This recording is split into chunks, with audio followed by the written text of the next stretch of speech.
Hello students, so welcome to part 4 of Universal Franchise in and India's Electoral System, chapter number 5, class 8 Political Science। तो आज के video में हम बात करेंगे इलेक्शंस के, इंडिया में इलेक्शंस कैसे कंडक्ट होते हैं लोकसभा में एंड राज्यसभा में। तो ये इस चैप्टर का मोस्ट इंपॉर्टेंट टॉपिक होने वाला है, तो इस वीडियो को शुरुआत से लेकर लास्ट तक जरूर देखना, क्योंकि मैं जितने अच्छे से आप लोगों को एकदम डिटेल से समझाने वाली हूँ इस इलेक्शन सिस्टम के बारे में, तो आज आपके सारे डाउट्स क्लियर होने वाले हैं। जितने भी बच्चों को डाउट्स रहते हैं, तो अब आपका लोकसभा, राज्यसभा, कोई भी जो आपका FPTP है, फर्स्ट पास द पोस्ट, आपको किसी भी तरीके का कोई भी डाउट इस वीडियो के बाद नहीं रहने वाला है। तो वीडियो को शुरू से लेकर लास्ट तक जरूर अच्छे से देखना, और अगर आपको मेरा वीडियो पसंद आए तो लाइक कर देना, चैनल को सब्सक्राइब कर देना।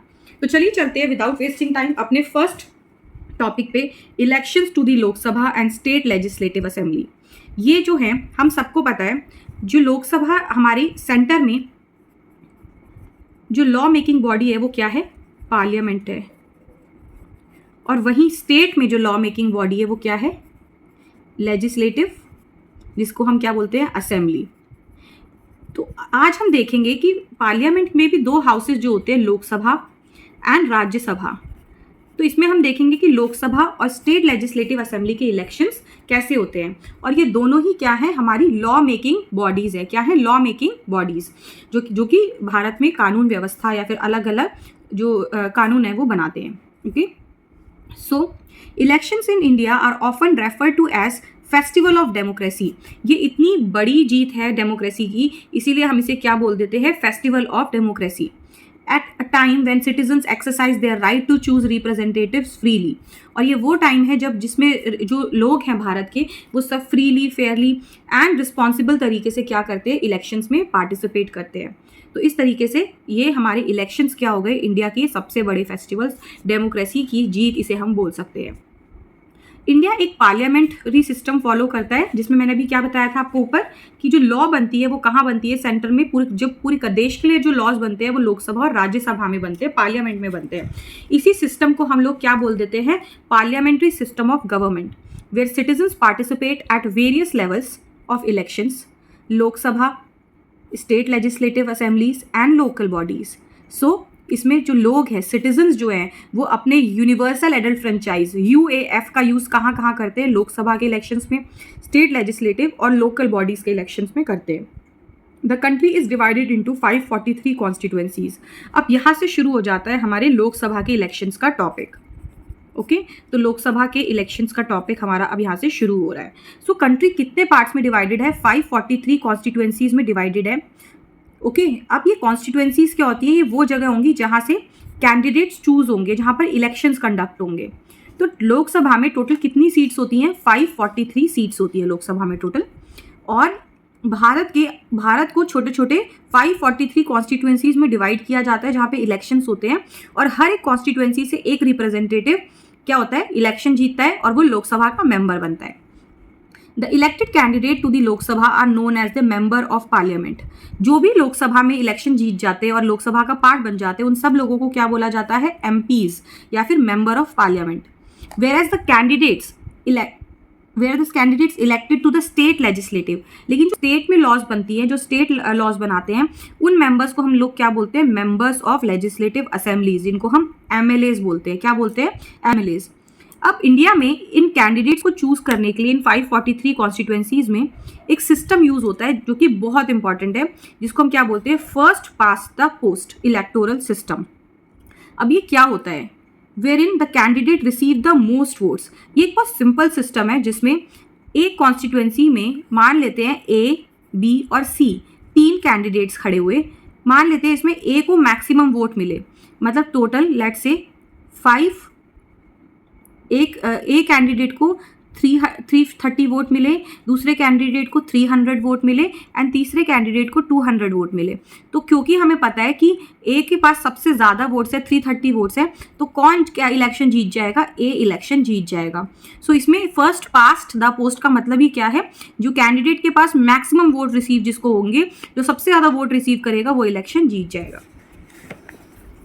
सो candidates with the receiving the most votes in a constituency wins, और वही क्या होता है, इलेक्शंस जीत जाता है.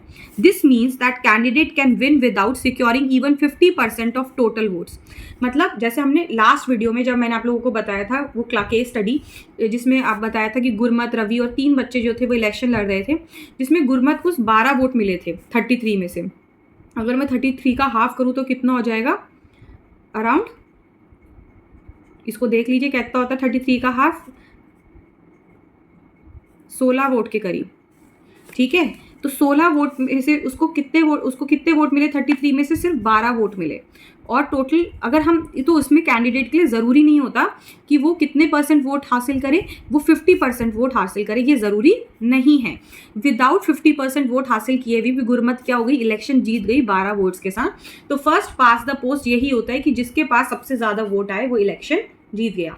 अगर अभी तक आपने पुरानी वीडियोस को नहीं देखा है बच्चों, तो पहले वो वीडियो ज़रूर देख लेना, तभी आपको ये टॉपिक्स अच्छे से समझ में आ पाएंगे. ठीक है, सो अब हमें पता है कि भारत जो है वो कितने कॉन्स्टिट्यूएंसीज में से डिवाइडेड है, 543 कॉन्स्टिट्यूएंसीज है इंडिया में. और ये हर एक कॉन्स्टिट्यूएंसी से एक मेंबर इलेक्ट होकर कहाँ आ रहा है, लोकसभा में आ रहा है. ठीक है, तो अब यहाँ पे देखिए, the legislative assembly in several names, Vidhan Sabha, Niyama Sabha, इसको भी हम स्टेट्स में बोलते हैं. After the voting process is completed, the process of government formation begins. अब इसके बाद क्या फॉर्म हो जाती है, गवर्नमेंट. लोकसभा में 543 सीट्स जो हैं उसमें मान लेते हैं अलग अलग पार्टीज के कैंडिडेट्स इलेक्शन जीत के आ गए.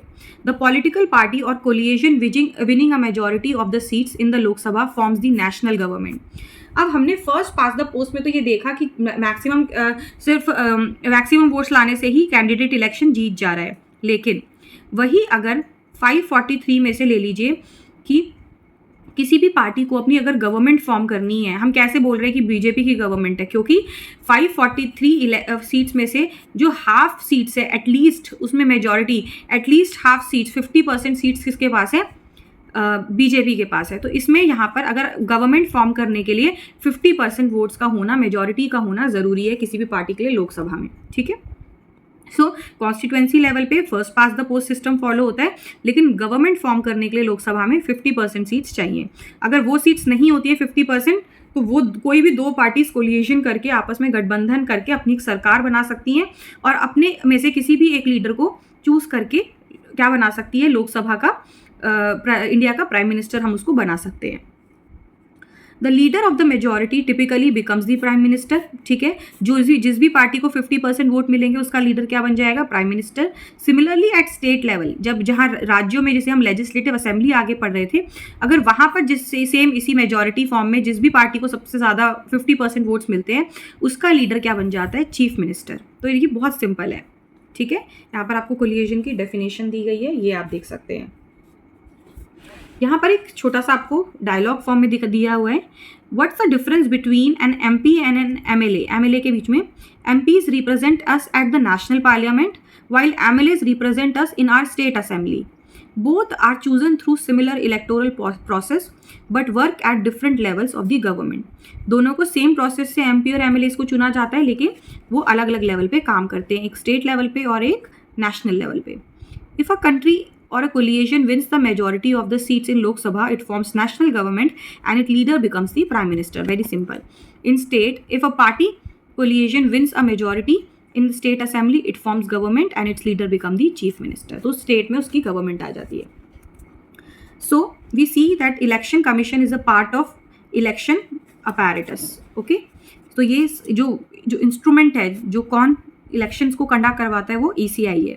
It plays an important role not only in general and state elections but also conducting elections to local bodies at grassroots level. ECI grassroots level के भी elections कराता है, मतलब district level या फिर local level. It works in consultation with ECI in these matters, and universal adult franchise and all other constitutional provisions applicable in the case of direct election by the people are pertinent here too. So ये सारा जो है ये तीनों level पे same ही use होता है. तो आइए एक बार इस वीडियो को समराइज कर लेते हैं. इस चैप्टर में हमने पढ़ा इस टॉपिक में हमने पढ़ा लोकसभा के इलेक्शंस में और स्टेट में लेजिस्लेटिव असेंबलीज के इलेक्शन में. इन दोनों में कौन वोट करते हैं? दोनों में लोकल जो कॉमन सिटीजन्स हैं वो वोट करते हैं। इन 543 सीट्स होती हैं राज्यसभा में, जिसमें हर एक कॉन्स्टिट्यूएंसी से एक रिप्रेजेंटेटिव चूज होता है। जिसके पास सबसे ज़्यादा, जिस कॉन्स्टिट्यूएंसी में जिस कैंडिडेट के पास वोट होते हैं, वो एफपीटीपी के अंडर में फर्स्ट पास द पोस्ट में इलेक्शन जीत जाता है, उसकी गवर्नमेंट फॉर्म होती है। Same in the legislative assembly.